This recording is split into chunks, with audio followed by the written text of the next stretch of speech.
Welcome to the Navigating Dental Insurance Podcast, where we don't take from insurance companies. Here are your hosts, Mr. Jordan Comstock and Mr. Ben Tuine. Welcome to another exciting episode of the Navigating Dental Insurance Podcast. My name is Ben Tuine, again, solo host for today. Jordan Comstock has been busy and tied up. And you probably noticed this pattern that either Jordan is the solo host on some episodes and then I am solo on others. And mainly because Jordan and I run two different businesses. We both live here in Utah. Both of our offices are here in Lehi, Utah. But his office is 3 miles from mine, so we don't see each other often in person, although we do enjoy having awesome guests on the podcast, even though we do these podcast episodes separately. But we want to thank our listeners for the feedback that you've given us for the topics that you're interested in hearing about. And it's our goal just to make sure that we deliver content that is relevant, content that is based upon people that, are in day-to-day active coaching or either practicing in dentistry or at the front office in whatever capacity. So thank you for your feedback. It's been really, really helpful as we craft and plan for future episodes. Today, we have a wonderful, a really awesome topic that we're going to talk about, but we have the pleasure of having my really good friend, Sherri Nickerson, on the call with us today. Sherri, thank you for spending time with us. Well, thank you for inviting me. I'm excited. Yeah, I've known you for a few years, and I've been wanting to have an episode with you for the longest time now. And so thank you for making time, to chat with me on the podcast. And, Sherri, I just want to go through your history. It seems like you're such a guru when it comes to front office training, the management component of dentistry, which today we're going to talk about one component. But if you don't mind sharing with our listeners, how did you get started in dentistry? Yes. Well, I actually started out as a dental assistant and then an RDA. I went to front office, insurance billing, case presentation, and I just loved it. And I was going into practices and building the hygiene department, and the practices would double. And then I would just feel like, oh, I better go to another office because now everything's done. And so I ended up finding out my calling is to be a dental consultant so that I could go in and help many practices instead of just staying in one. And so from there, just went into, which you and I did, is the office manager training for 3 days in Palm Desert, which was awesome, and helping other practices succeed. Yeah, that was so much fun. Sherri had me wear a skirt and had me dance in front of the participants on that beautiful golf course in Palm Desert. That was so much fun. If you haven't seen his dance, you gotta have somewhere where they could see that, right? I try to hide that. Anytime, like we had a neighborhood luau about 1.5 years ago. And people asked me, hey, can you do the Hawkeye? So I did it. And they're, how in this day and age, everybody pulls out their cell phones to record. And as they were at the very beginning, I said, this does not go on YouTube or Facebook. Mainly because I don't want people to know that I know how to do the Hawkeye. I'll be asked everywhere I go to do it. Well, it's very powerful when you see that, and especially when you did that right before you spoke and kind of really lightened up the room, so to speak, when you have a lot of people in the room, a lot of team members and doctors, that they go, hey, you're human, just like me. Yeah. And they have a tendency to, be more open-minded. Well, when you yell at people before you deliver a presentation, I guess they'll listen. I guess they would have to, right? Yeah. You scare them into listening. Oh, that's funny. Too funny. Well, you and I were introduced by Amy Reynolds. Back then, she was Amy Deshaw. I believe you two worked together at one point in the past, right? At Mercer? Oh, yeah, at Mercer, yeah. Yeah, so I've been with a few consulting companies after I got into that field. I worked for Mercer Advisors for 8 years, never worked in California. They flew me everywhere but working in California. And then Fortune Management for several years. Now it's my own company, and I like that because now I can design the right program for each of my clients. It's not just the cookie cutter one. It's, what works for the practice. So that's it. That I like. That's awesome. Well, you bring up some very recognized brands that you've been with in the past. And and then, when you and I met, I think we met at the CDA a number of years ago. Mm-hmm. We've collaborated with a bunch of groups since then, and I've just been really impressed with your knowledge and understanding and your ability. Both you and your daughters deal with design, right? The office design and all that, which I've seen their work and it's beautiful. Yeah, they are amazing. So it's a sister company. So it's called Nickerson Design. Yeah. Yep. No, that's awesome. Well, if you don't mind, I would love to dive into today's topic. Okay. And so what we agreed upon to chat about is communication. Listening in a dental office and the importance of communication, and this kind of all this is an important area in an effort to build a really great world-class team, right? So yes. A few questions that I have for you. The first of which is, why is it so important that we talk about communication and listening? Why is it important that we talk about this all the time? Yes, and it is like one of the things that I just do all the time because, at the offices, they get in their day and, they talk and then they don't really listen. Mm-hmm. So communication and listening are two different things. So it's how we communicate something and then the other person really listening and understanding, the whole purpose of what they're trying to say and getting it. Because a lot of times we can just, we think we're listening, but we're really not. Right. So I would love to share some steps when you're ready of what everyone can do to really see if they're doing the communication and listening. Yeah. We, one area that I kind of, when it comes to communication and listening, if you want to get a really good example of the struggles, I don't want to, I don't want to throw any of the team members under the bus, because everybody's trying to do their best, but right. At the end of the day, it's the skills that are lacking in terms of the communication and listening that are very obvious if you are the patient. And so right. when I was working at a group practice in Arizona a number of years ago, we had team members cold call or have their spouses cold call some of the offices, and we would record those calls for training purposes, Mm-hmm. And it was amazing that when you replay those tapes, well, back then those tapes for the team members, and the team members listen to them and you start to see them cringe. It's like, I really sound like that? Like, holy smokes, I am not listening. I didn't even address their concern, or I didn't even acknowledge, and these are really good people and good individuals. But it's kind of like when you are playing a sport, when you're playing a sport, you're engaged in activity that you may or may not have been trained to do. Yes. But there's no way for you to improve unless you see how you're performing, right? Right. And so what I highly recommend people consider is recording calls. Would you agree that recording calls is perhaps maybe a good idea to kind of figure out ways to be better with how we communicate with people over the phone? Oh, definitely. It's true with everybody.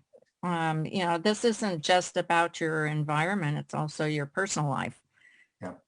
Yeah.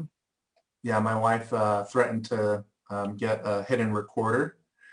I love it. Because she's like, I'm serious. You never listen to me. And it's so funny because I'm not the only man that does this, I guess. I guess all husbands do this. Yeah. And I'm not even aware of it because it's like, she's like, I told you this thing the other day. And like, I don't remember it. I'm not even trying to be deceitful. And she's like, I'm just going to start, I'm going to get a hidden recorder. We're going to record every conversation and I'm going to train you on how to listen better.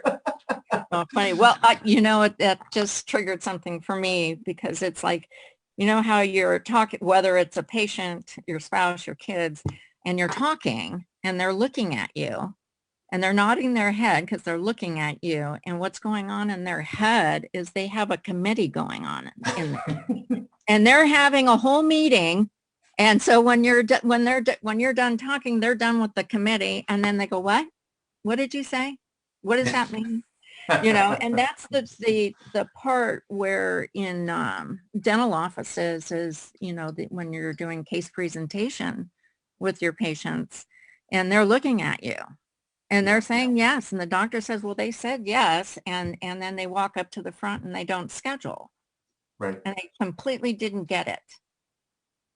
Yeah. That's that communication and listening. Yeah, I totally get it. Those two things are often like listening is sometimes lumped in with communication, but I think I like your perspective on separating those two in terms of understanding that they're two different things, that you need to learn.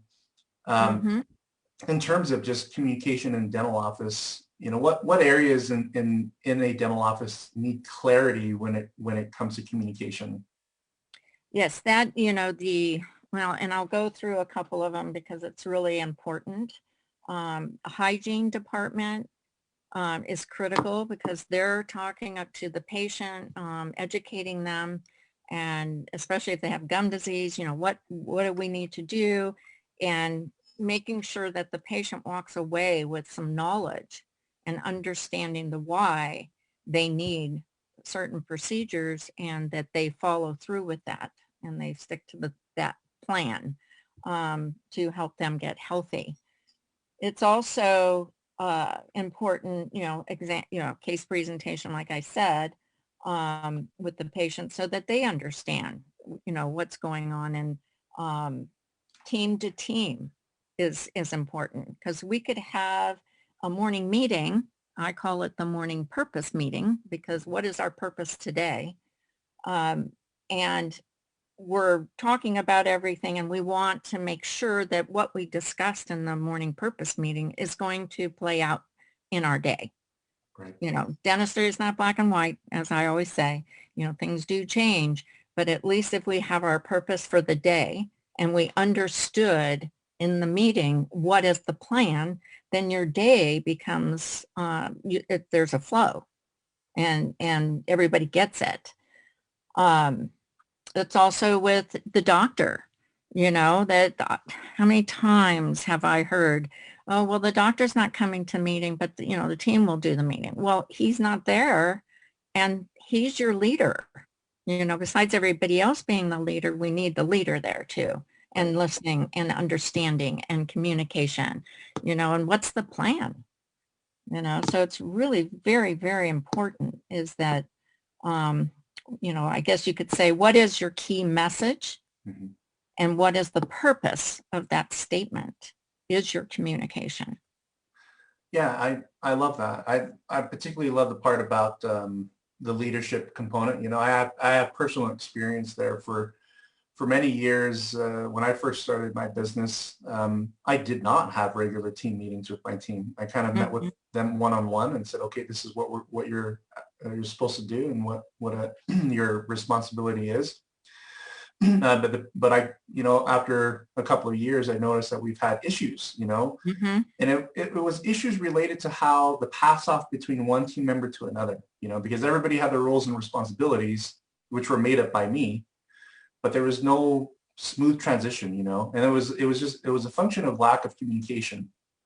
So I asked Jordan in my office, I said, not Jordan Comstock, but my Jordan, to put together some team meetings. And because I was traveling so much, usually those team meetings, I was either on a plane, and I know you can relate to this, Sherri. Yes, I can. And as a result, Jordan ended up running these team meetings. And, Jordan's not the owner of the company. And I missed a lot of these meetings and would listen to the recordings later and then provide chat feedback on our chat communication portal. But I noticed that my philosophy wasn't being conveyed. People weren't really adhering to what I was hoping the training would bring. So I decided to find a time that I would commit to and never travel. So I found a pattern. I found a day and a time that I would always be available in the evening. And we would have these video meetings in the evening after hours. And I noticed that within 6 months of me being consistently present at these meetings, holy smokes, did things change in a good way, in the way that I really wanted the business to go, you know? And that's a personal example for me, at least, that when the leader is not there, I mean, ultimately, you know how things should go, or you have kind of an idea of how things ought to be. But even if it's your best person, you know, your right-hand person, that person may not always convey what you want to have in terms of the outcome of communication training. Exactly. Exactly. So, no, but thank you for bringing that up, because I think that's so important. You know, you have a mission, you have values.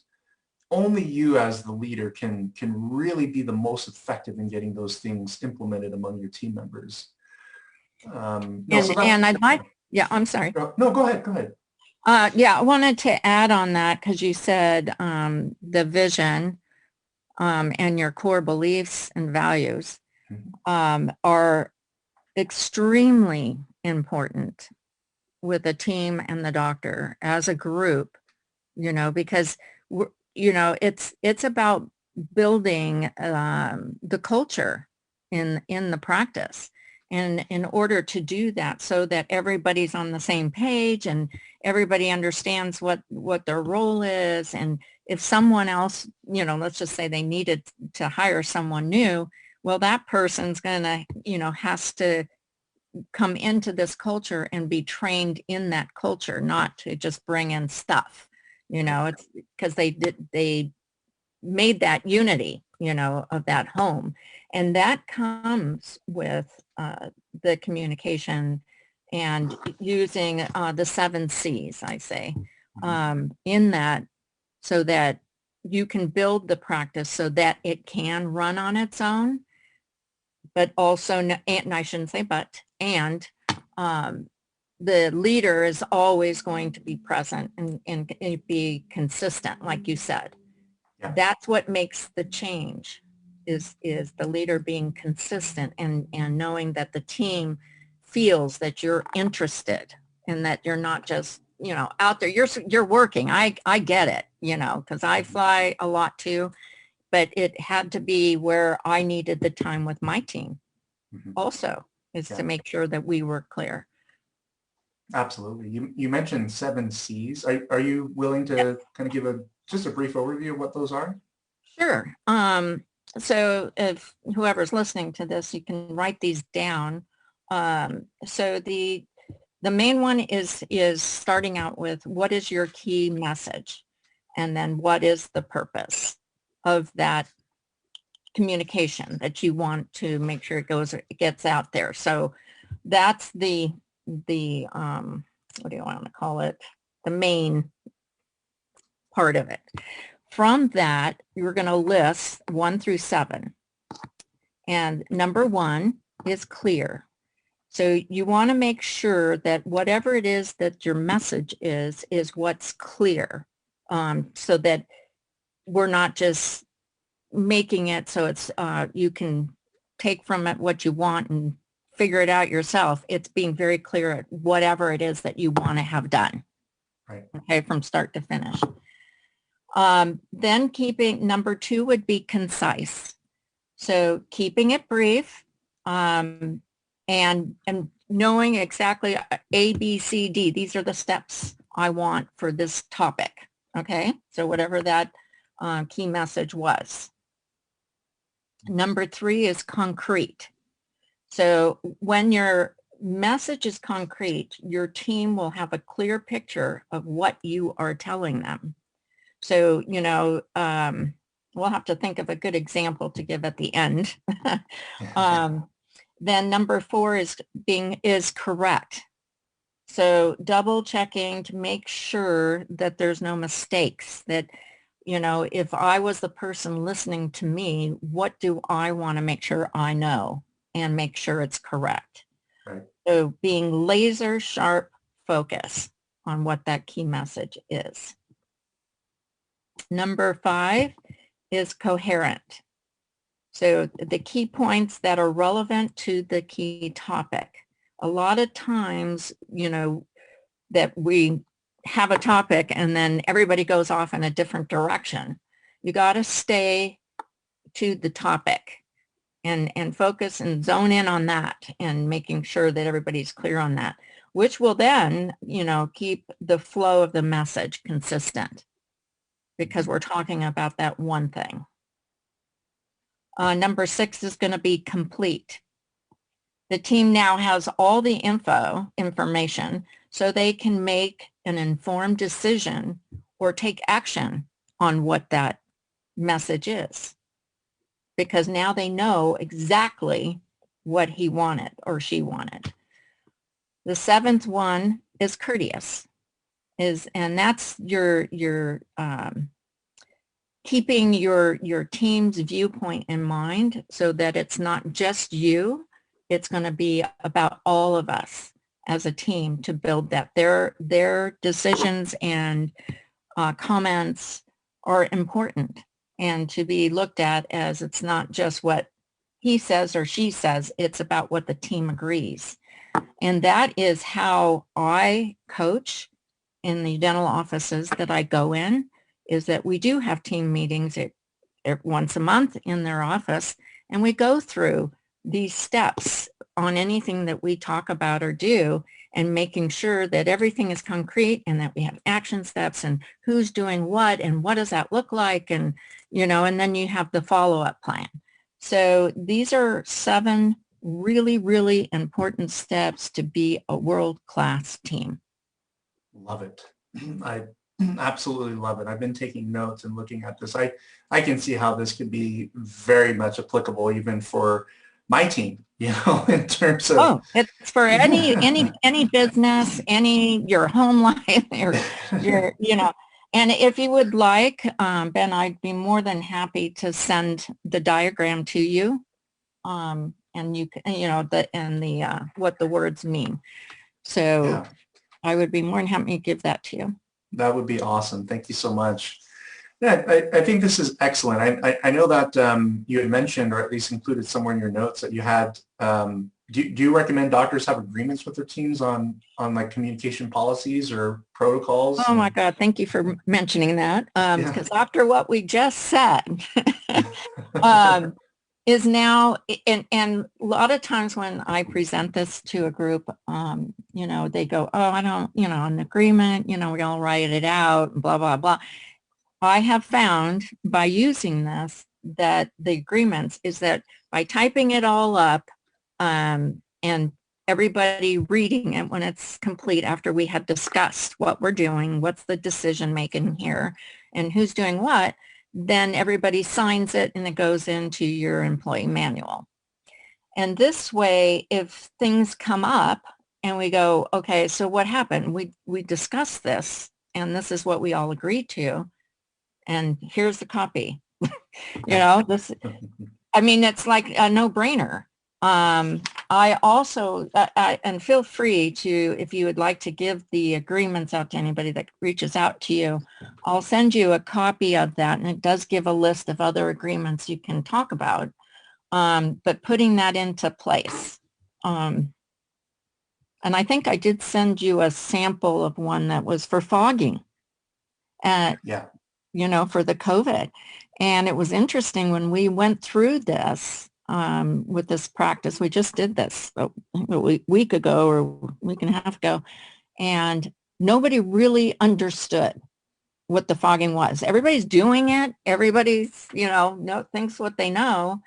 But when we sat down and put it into detail, what's the purpose of it? Where is this going to happen? How much time does it take? What's the formula? We actually went through every little detail and typed it up on that sheet. I don't know if you have it in front of you. I don't think I made a copy, but it meant so much more. And we all walked away going, wow, now I get it. Yeah. And now we can save some time. And where do we, do this and where do we do that? And how does that look like? What does that look like? It has helped them so much. Yeah. Yeah, no, I love that. I need to put together agreements with our team because I see the psychology behind this when you have a protocol that they agree to, and more of just a way of being that they agree to as well as it pertains to communication and listening.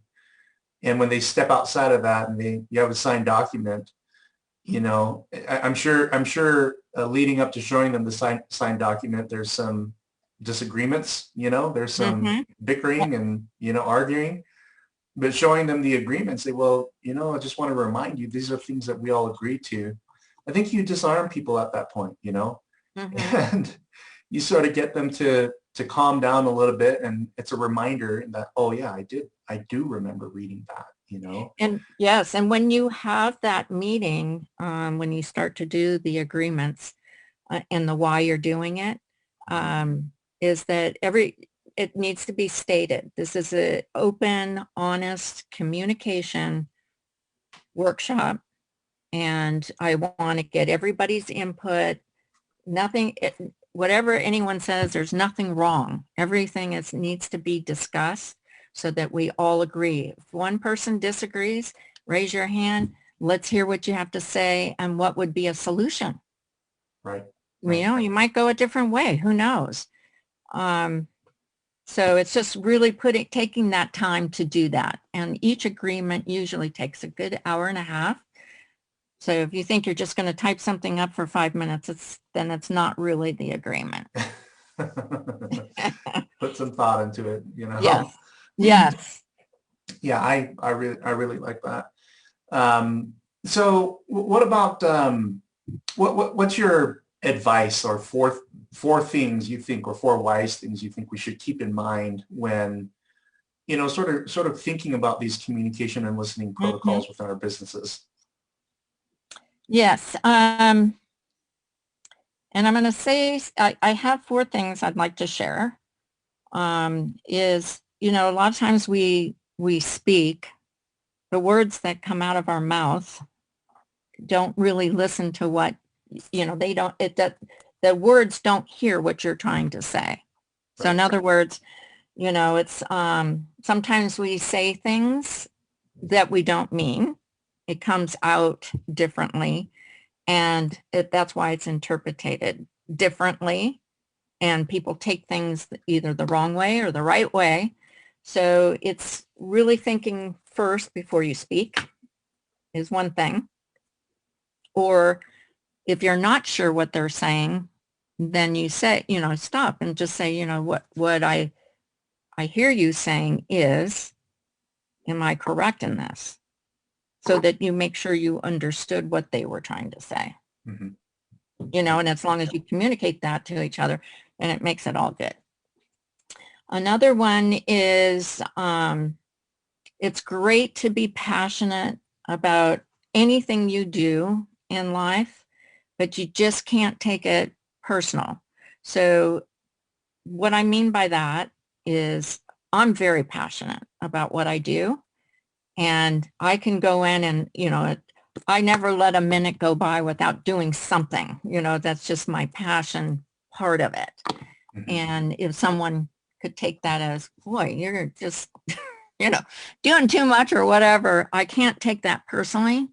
I have to remember, I'm here for a purpose. I'm here to teach you. I'm here. I don't want to walk away without you feeling good about what we did and how we can keep that communication going. So you can't take anything personal.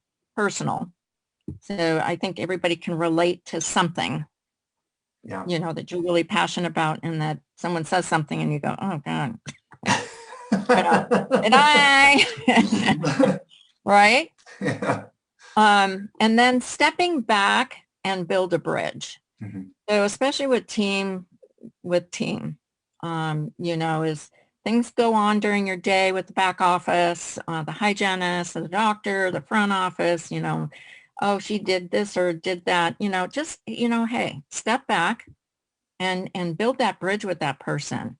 and, I know your intention wasn't this, so how can we fix this? And it sounds so simple and it's so hard to do, but it's important that you do that. Yeah. And then my final wise thing is to find a solution and then move on. Mm-hmm. Yep. Don't keep it with you and fester about it. And then a month later, well, you did that, get rid of it. The more that you do these 4 things, your team will unite very quickly. And that's, I have to say, because it was one of the things that Mercer Advisors, they were the most incredible organization that trained me. I mean, I cried through the training. And from that, and all, the knowledge from other places and whatnot, they would always, we had 60 consultants out there in the U.S., and they're stationed or whatever you want to call it. They work from their homes that were in New York and Kansas City, Utah.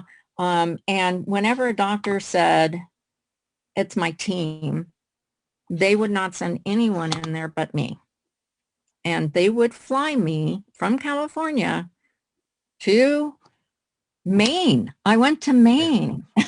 And it was all about the team. And I would be there for 4 days. And it was like going into a den of wolves and coming out as us all hugging and loving each other. It was incredible how we can do the transition. And it's all by communication. Yeah. And listening to what everyone has to say. That's power right there. I think. Yeah. Oh, I'm telling you. Yeah. And it was like they were flying me out for 8 years every Sunday, and I'd come home Thursday nights, do my reports, pack, and back out on Sunday. Wow. So yeah, for 8 years it was like that. And I learned a lot. And I bring that with me now to other offices. When we hear communication skills and listening skills, I think for the average business person, we tend to write it off, because exactly, you hear this often, but we make the big mistake of writing off probably some of the most important things that we should be focusing on regularly, Mm-hmm. I mean, think about it. When you're dealing with people with insurance and there's an issue, when insurance makes a mistake on a claim, or they deny it, and then the patient has to incur more out of pocket, it's the dental office that usually fields the complaints regarding insurance-related issues, Mm-hmm. And so I have a question for you, particularly about this, but I remember looking at a Facebook post a week or two ago, and it was Dr. Tao. Do you know Leonard Tao? Doesn't sound familiar. So he's out on the East Coast.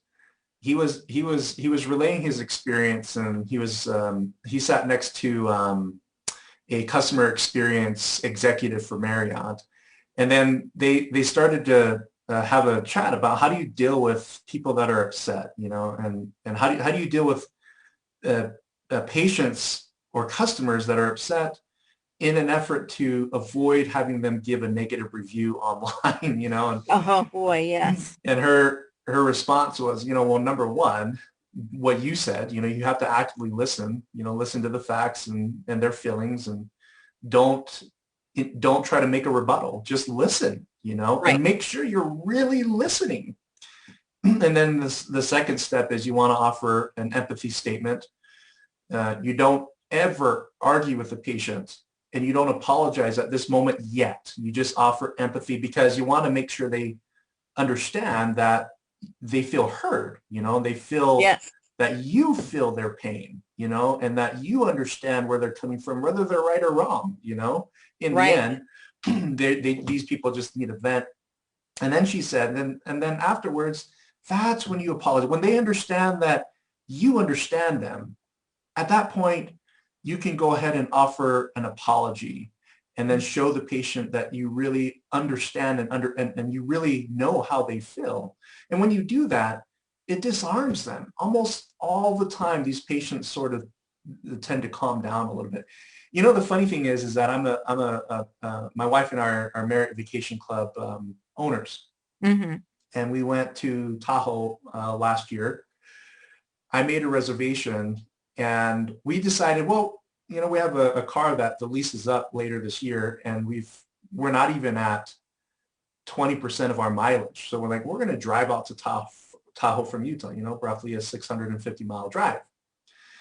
So it's about 8 p.m. and we're about 50 miles away from the resort. I asked my wife, can you find the confirmation and can you call them, just let them know that we're going to be there? She calls and they're like, well, we don't actually have a reservation for you. And mind you, no. this is in the middle of COVID. So these resorts are always sold out because they can only have so many people in their facilities. Right. And we've been driving for 7 hours already, you know, and and then they say, we don't have a reservation. And I am ticked. I'm so mad. I'm like, I made this reservation a couple of days ago. Anyway, we get to the hotel. They say, just continue to come. They kept telling us, oh, don't, you know, you'll have to pay. And we're like, well, we have like 4 years worth of points that we haven't used. I'm like, I'm not going to pay. That's why I made this reservation. Exactly. Anyway, you know, so you understand me. I was really mad. Oh yeah, no, I get it. But I was trying to be a good customer because I hate it when people get upset at me for something and they don't give me a chance to fix it, you know? Right. And I kind of give people the benefit of the doubt. I'm like, you know, I'm going to give them an opportunity to fix this. So we get there and I pay and I'm like, you know what? I am not turning around. And I almost told my wife, we're just going to turn around and drive back home another 8 hours. But I was like, I was too tired, you know? Right. So I paid. I'm like, you know what? Screw this. We'll just pay. And then they said, then you can talk to the vacation people the next day because their offices were closed. We couldn't even call them. So the next morning I called them and they applied this exact same technique. They listened, then they offered an empathy statement, and then they apologized. But you know what they did? What? Is that not only did they refund what I had already paid, they had already upgraded us to a suite, you know, a big suite. And they only charged us for the 1 bedroom. But they refunded my money. They then added another year's worth of points to my account. Wow. And I was blown away. At that point, I was like, I'm a fan. You know, I love it. But you see, I really didn't give them the most difficult time. I was patient. I was angry on the inside and I really wanted to vent. And they let me do that on the call the next day. They let me vent and I was polite about it. You know, I was like, you know, nothing against you. I'm just frustrated because we have all these points. And then they called me back and they, you know, not only did they disarm me, but they went above and beyond. Now, when you think about applying this in what you're talking about, Sherri, you know, this whole communication and listening skill, the issues as it comes, you know, as it pertains to patients, the average patient, sometimes it seems, at least in my world, that it's always related to insurance, you know, yes, one way or another. How does communication and listening work when you're dealing with insurance and all the complexities and the potential anger that patients can have regarding insurance coverage, lack of coverage, or whatever it may be? What is your thought on that? Yeah, this can open up a whole big bottle of thoughts and stuff because, you know, with insurance, and especially if you have several PPOs or if you have HMO or Medi-Cal, whichever is in your practice or fee for service, there is a tendency that the insurance is, sorry, my mind is wrapping around what I'm trying to say, is that if we don't have our computers, our management system set up with our insurance companies as whatever those fees are, there's always an issue. Meaning that I could, you know, put together a treatment plan and it could be for $1,000, let's say, and they're on a PPO insurance and the insurance is really only going to pay $700. and the front office is just trying to do a financial arrangement. So they're estimating and it's not correct. And the patient ends up paying either more or not enough. And that's where the issues come in with the patient, because you said, I said, and it's all of that. So my recommendation is that if you do have PPO insurance, is that you do put them into your management system. And there's always, no matter if you're on Dentrix, EagleSoft, or any of the other programs, there's a button. You just call them. It'll print out your UCR fee on your insurance claim form and on the treatment plan with the exact amount the insurance is estimated to pay. So the patient can see, okay, so there's automatic savings of $300 because I'm with Delta, let's say. And the patient portion is 50% of that because it's a Crown of the 700, and that's what they pay. And we let them know this is only an estimate. We have them sign it, and we'll say, you pay your portion here. If we owe you, we're going to send you a check. And if you owe us, I'll send you a statement. But I always say, if we owe you first, because that's what they're going to hear, most importantly, right? That's the listening again. So that's one example. Another example of the listening with insurance is after the fact. And let's just say a patient calls in and is upset. And I agree with you on the Marriott tactics there. I'm a Marriott person myself. And they have always taken care of me and upgrading and the points and all of that. So keeping that in mind, that's how I want to be. So let me hear your concerns. I understand what you're saying. Oh, that must feel awful. That's your empathy. And let me see what we can do. Because you're breaking down the barrier, because they're not going to hear you until you do, because they're so angry and their committee's going on, in their head while you're talking, whether it's in person or on the phone, and they don't even hear one thing you're saying. So it's really important is to, build the bridge, step back and build the bridge with them. If they're in your office, you take them to a separate private room so that they're not yelling in front of other patients, Yeah. I like that, and I think every office can relate to that because, when we're dealing with human beings, we're never going to escape conflict, Exactly. As nice as you can be, and sometimes being nice doesn't necessarily calm people down. There's just some personalities out there. They're just always going to be tough to deal with. Right. But I think in the end, no matter what the personality type is of the individual, these communication skills, they work in general, on vast majority of the people. And then for those that are just the patients that just give you a hard time anyway, at least you'll know that, okay, if this patient is going to be this way, then you have a right to dismiss them, and move on, Right. Exactly.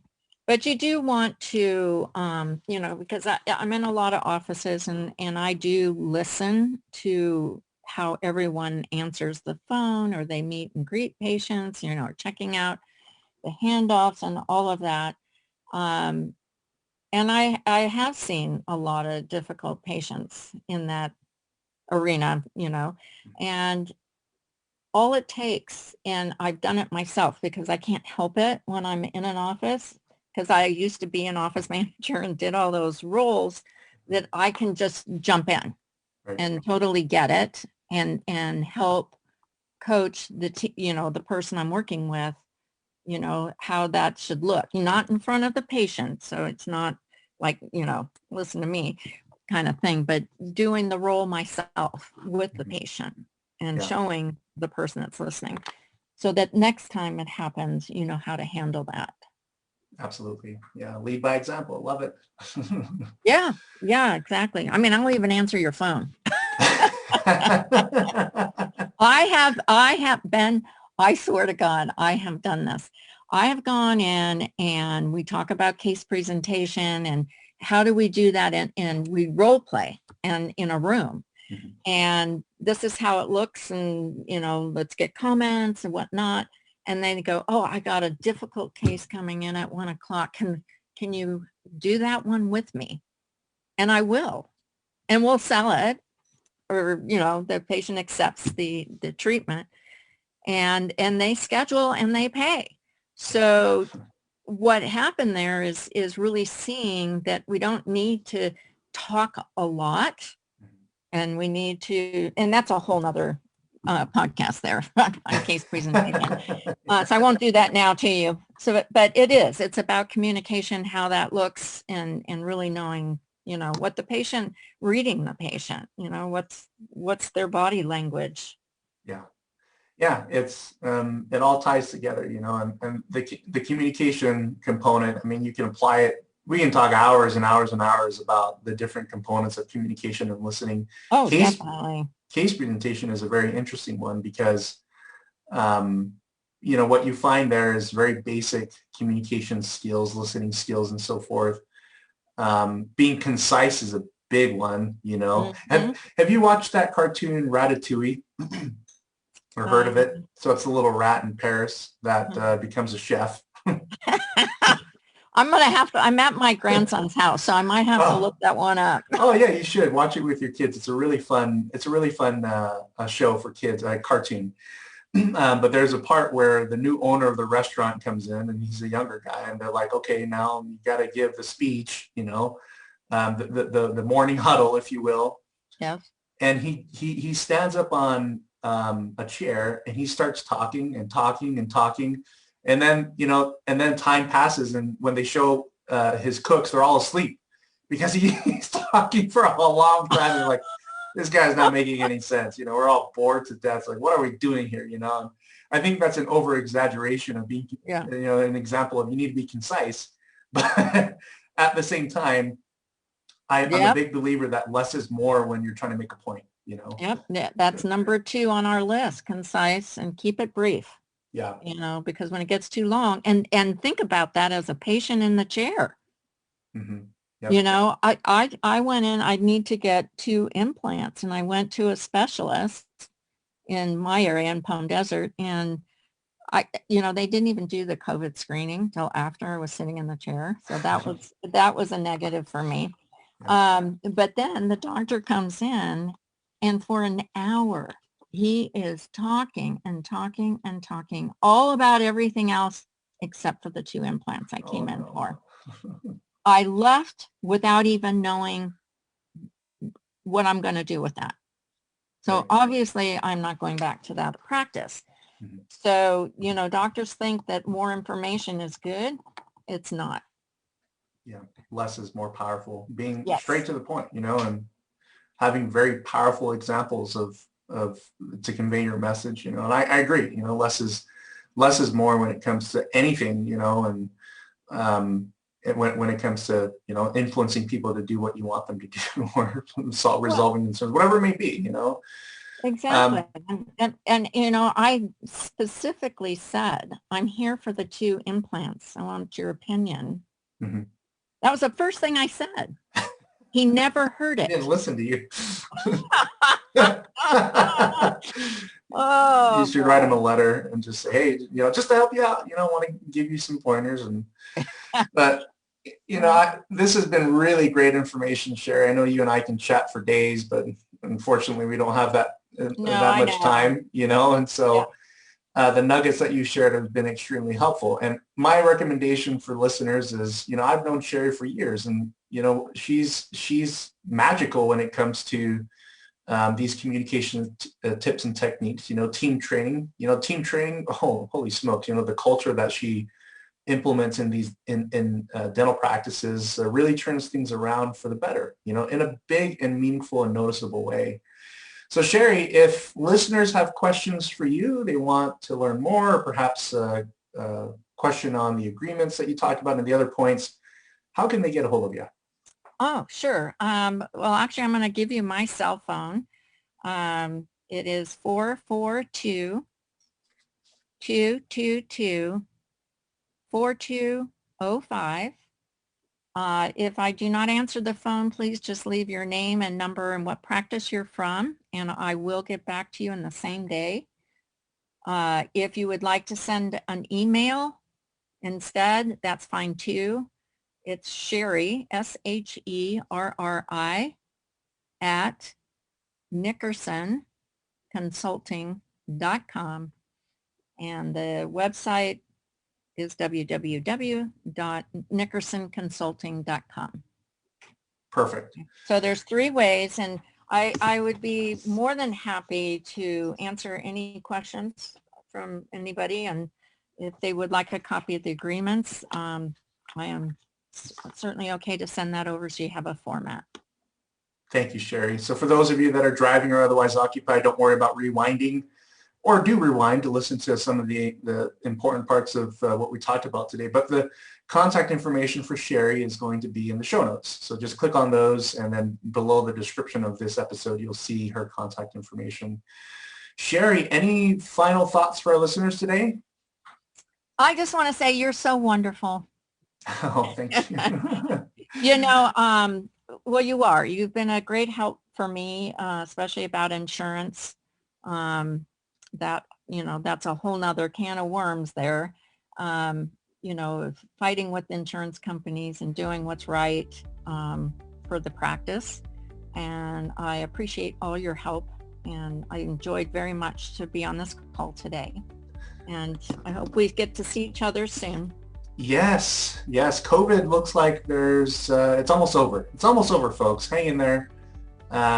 Great days are ahead. And I hope to get back to the meeting, Sherri. Maybe we'll plan 1 or 2. Oh yeah, we'll plan one here in Utah, because I'm being affiliated with a larger group here in terms of help managing it. So we're going to be planning some CE, some local CE, and we'll have you come out.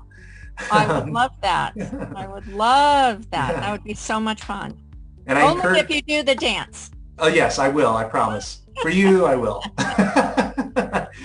Very good. For our listeners, Sherri is a great resource, as you see here. She's extensive knowledge on culture and communication and listening. So reach out to her if you have questions, and I encourage you to work with her if you can. But Sherri, thank you so much for your time today. Thank you so much. And we'd love to have you back on the podcast, so we'll send you another invitation on that. And I would love that. Yeah. We could talk about case presentation. Yes. With insurance. Oh yeah, that's a topic right? that we can talk about for hours. Yeah. Oh my God, that would be an awesome topic. Yes. Well, thank you again, Sherri. We wish you the very best, and hope all is well, and that you keep smiling out there in California. Thank you so much. I'm giving you waves because you can't see me. Likewise. All right. Thanks, everybody. Thanks so much. Drive safe and be happy. Thank you. Take care. Bye.